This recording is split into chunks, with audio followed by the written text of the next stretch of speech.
You wake up and start your day. Maybe you get some of that coveted quiet time, but maybe you don't because, kids wake up. The longer your day goes, the longer your to-do list becomes until it is long enough that it would take an entire month. Only it all has to be done today. Ugh. Today, we are going to talk about what to do when your life gets consumed by that to-do list and you need some breathing room. Do you miss having time for Jesus and yourself, but you're drowning in the responsibilities of motherhood? If so, you're in the right place.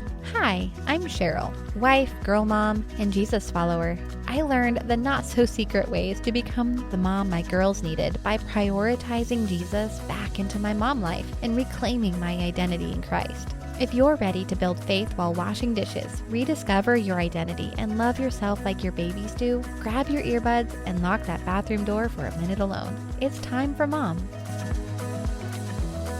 Today is part 1 of a 2-part series. Today, we're going to talk about identifying the problem of your all-consuming to-do list and how to start getting some breathing room. I'm going to add one thing to your to-do list, though. You really need to subscribe to the Time for Mom Substack. When you do, you will get a brand new devotion with an audio version delivered to your email every week. Be able to attend the live monthly Time, Faith, and Motherhood video chat and have access to the entire archive of devotions. You'll also find messaging links, comment sections, and even an ongoing chat. So put that on your to-do list and go do it.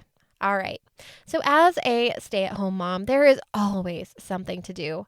Every day I am at minimum cooking, doing dishes, and trying to teach my kids something because we're homeschooling. In addition to that, there's organization that can be done. There's preparations that need to be made for events coming up. There's preserving food that I bought and I really don't want to waste.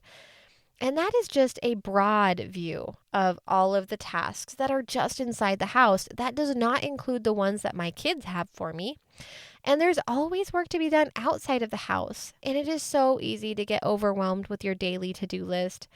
And it honestly gets so long that it is impossible to catch up. Literally impossible. I could clone myself and might be able to get it done by the time I reach 5 clones, only we would probably be arguing because we would want it done our own way. But that's a side topic. Today, we are going to focus on part 1 of identifying the problem of our overwhelm.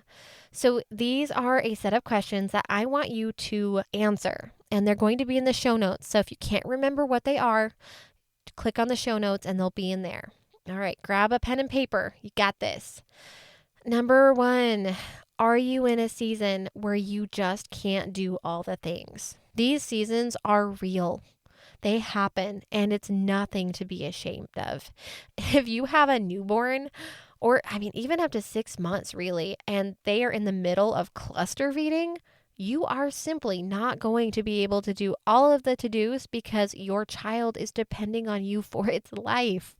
That's okay. It's okay to not be able to do all of the things because you're caring for family. You're prioritizing their well-being over a clean floor and clean windows. I don't know if clean windows will ever be on my to-do list because they're just not a priority.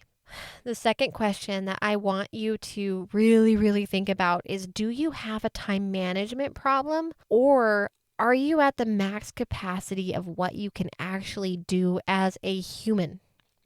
People point to time management all the time as the reasons that they fail to meet productivity expectations, but that actually might not be your problem. I have an entire workshop on this topic, but you're going to have to wait until fall to get into the next one. So subscribe so you don't miss it. Or you could also become a paid subscriber and get access to the video archive, which has the workshop video. But if you don't want to do that, that's totally fine.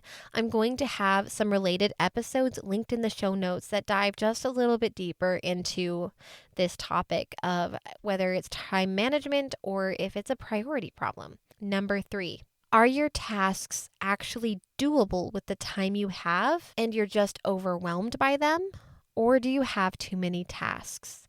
It is very easy to be optimistic about what we can accomplish in our day. But when you have kids who need you and need your attention and your time, and a husband who wants to, have a wife, not just a life, but a wife, you might have simply too many tasks. It's a thing and it's real. If you have too many tasks, there is no guilt.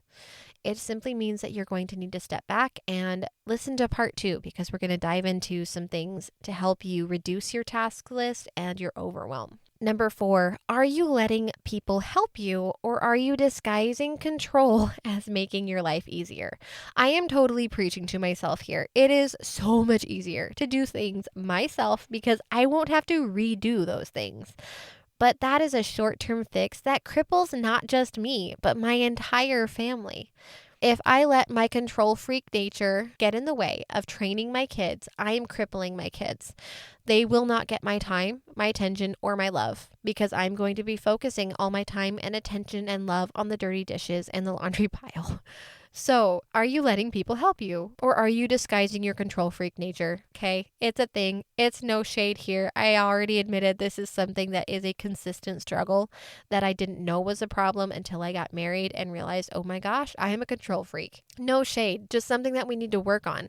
Don't cripple your family by being a control freak, all right? Let them fold their own underwear. It's okay. The last question that I'm going to throw at you and have you think about this week before we dive into next week is, do you have any time in your day to spend with God, your husband, and your kids? Why is this in our identify the problem section? Well, because if you don't take the time to spend with God, your family, or your kids, then you're not going to be in a healthy place mentally or spiritually. And you're going to be overwhelmed easier by your tasks. It seems counterintuitive, but if you focus all your time on your to-dos, you will actually have less capacity to do things. It sounds weird, I know, but it's real. Plus, your to-do list is always going to be there. Your family won't. And if you always prioritize tasks over them, it's going to drive a wedge between you, your kids, and your husband. Your kids are going to grow up with the example of being a workaholic is healthy, and it's not. Your kids are going to grow up with the example that dishes always have to be done before you pause, give them a kiss, a hug, and then do the dishes. Are you making time to spend with God, your husband, and your kids? That is a priority for everyone listening. You need to spend time with God and family.